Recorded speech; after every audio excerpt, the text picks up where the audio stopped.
Hey everyone, Gabby here, and in this video we're going to be specifically talking about Canvas quizzes. A couple of features that Canvas quizzes has are that you can ask multiple types of questions to your students, but it will also show up if it's a graded quiz in their calendar, in their gradebook, and then also on their to-do list.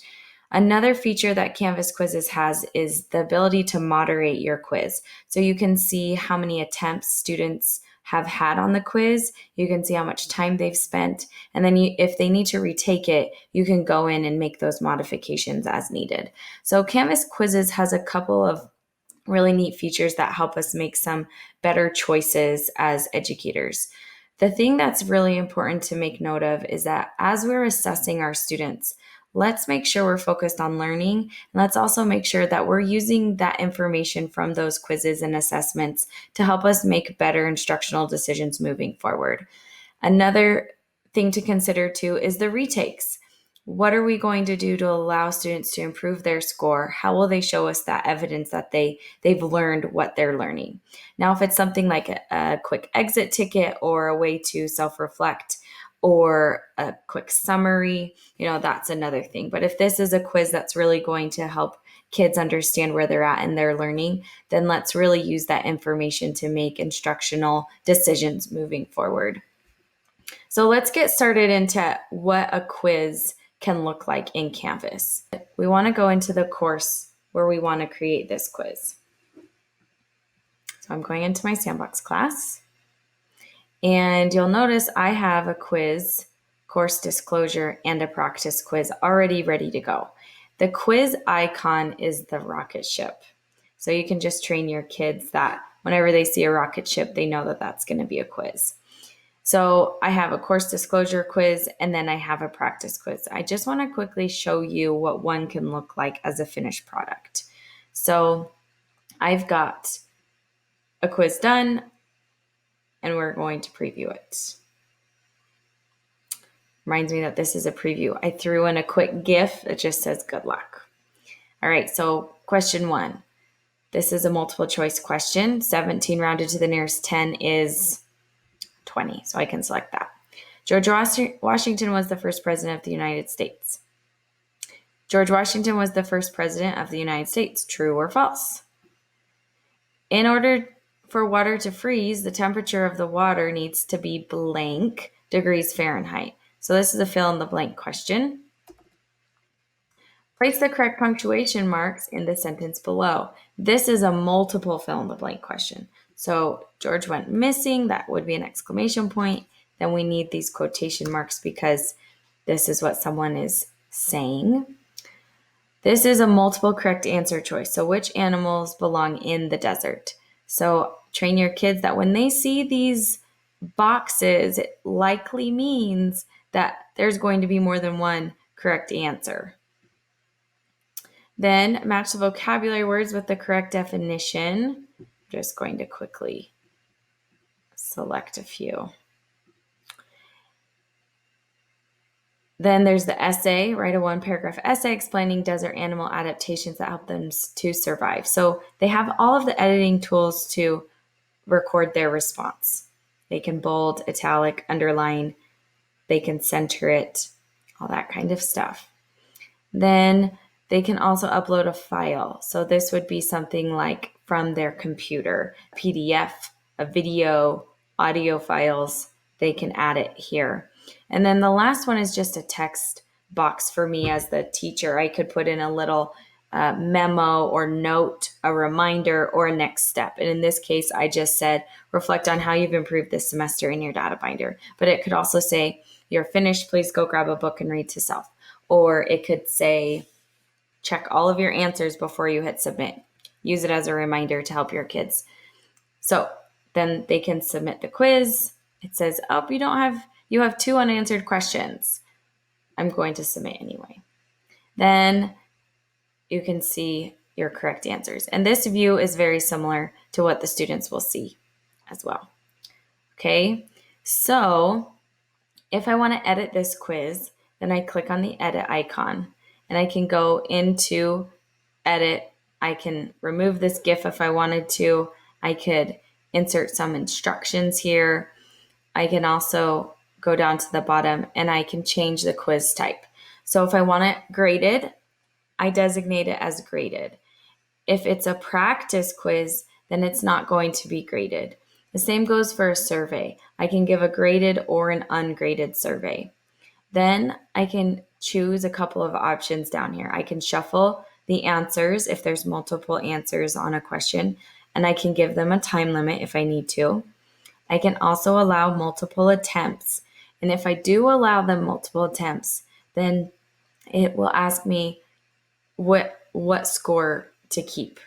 I can keep the highest, the latest, or the average, depending on how many they take. Then I can put a limit on those attempts. So we'll say 2. Then the default is to let students see their quiz responses. Incorrect questions will be marked in student feedback. This is the default, but I could change it to only let them see after their last attempt or only once after each attempt, and then I can let students see the correct answers. Another feature with showing the answers is just saying straight up, I'm only going to let you see the correct answers after Friday. Maybe it's an open quiz where kids could be taking it for a couple of days, but you don't want kids to see all of the answers because then they could share it with their friends. So you can say, I'm not going to let the kids see until a specific date.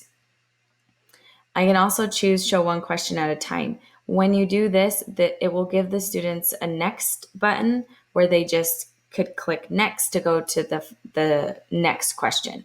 This can be super helpful for your younger students because if it's a longer quiz, they can feel a little overwhelmed and can scroll really far, and showing one question at a time can limit that. Then your quiz restrictions are going to be requiring an access code, and you can, when you click on this, you could give them that code. So it could be Lion 21 if you wanted it to, or not. That's up to you.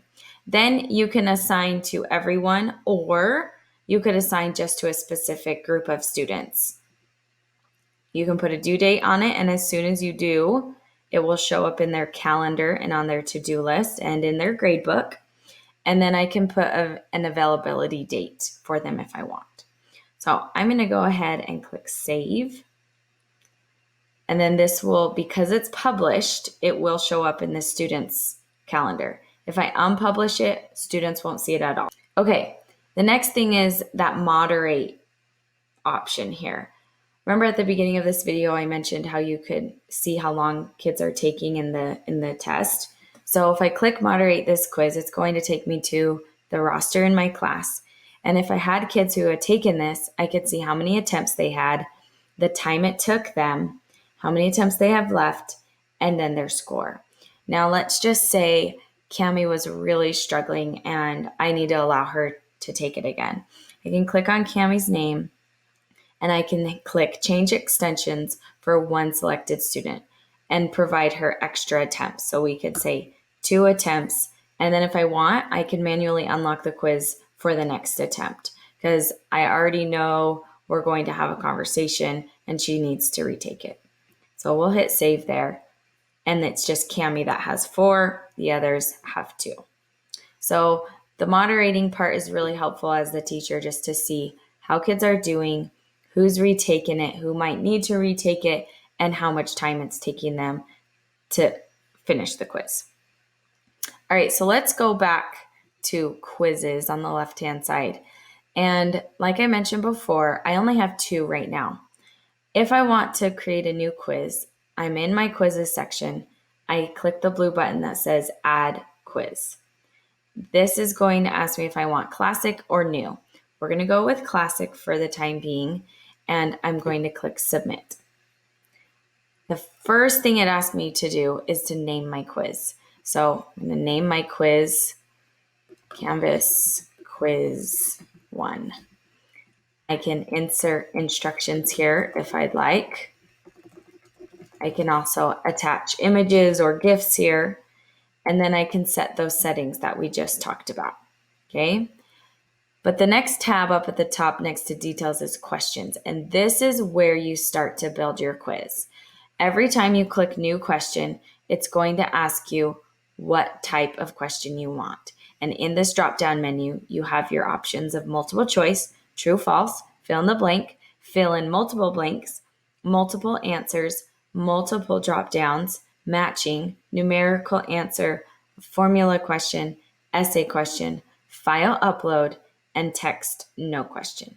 So you pretty much declare what you want. So let's do true, false. And I can do question 1 here if I want. And then I start to type my question. So true or false? Washington was the first president of the United States. True or false? So automatically the default is true. If I want to change it to false, I hover over false, click false, and it changes that green arrow down to false. But we're going to keep it at true. Now, what about these ... dots? What does that mean? If you don't know and if you forget, hover over it and it'll say, click to enter comments for the student if they choose this answer.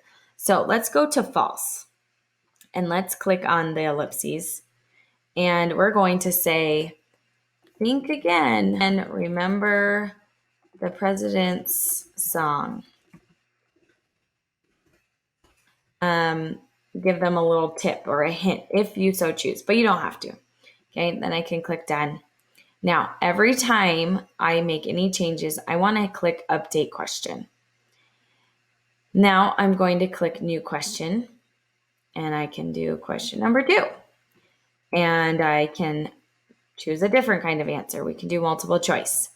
And we can say, what animal uses their ears as air conditioning in the desert? Now I come down to the bottom and I can click jackrabbit and deer. I need another response. I click add another response. Could do rattlesnake. And my correct answer is jackrabbit. I can give them a comment if they choose the correct answer again, or I could give them a comment if they choose the wrong answer, or just leave it the same. Now, what if I need to edit it? Well, I just hover back over, delete, fix it. If I mess up completely and I just need to delete the whole thing, then I hover in that box and click the garbage can. Okay, update question. So every single type of question is made this way. Click new question, choose what kind of question you want to ask your kids, write it, insert all the information that you need, attach the correct and incorrect answers, and click update. Now, only when you're ready. If you're not ready for it to publish, then just hit save. But I'm ready, so we're going to hit save and publish. Okay, so we've talked about the settings. We've talked about a bunch of the features. We've talked about how to create a Canvas quiz. And I just want to remind you that let's focus on learning, focus on what are we going to do with this information if we give the students a quiz? How are we going to use that information to make instructional decisions as a teacher? And then consider the feedback that we give students when something is finished or graded on a quiz. You can give students feedback in the grades section. If they had taken my quiz, I can give them feedback here and tell them, you have one more opportunity to retake if you would like to improve your score, or come see me after school on Tuesday and let's talk about some of the errors on your quiz, anything like that. Students will get that feedback that their teacher has submitted a comment on their quiz.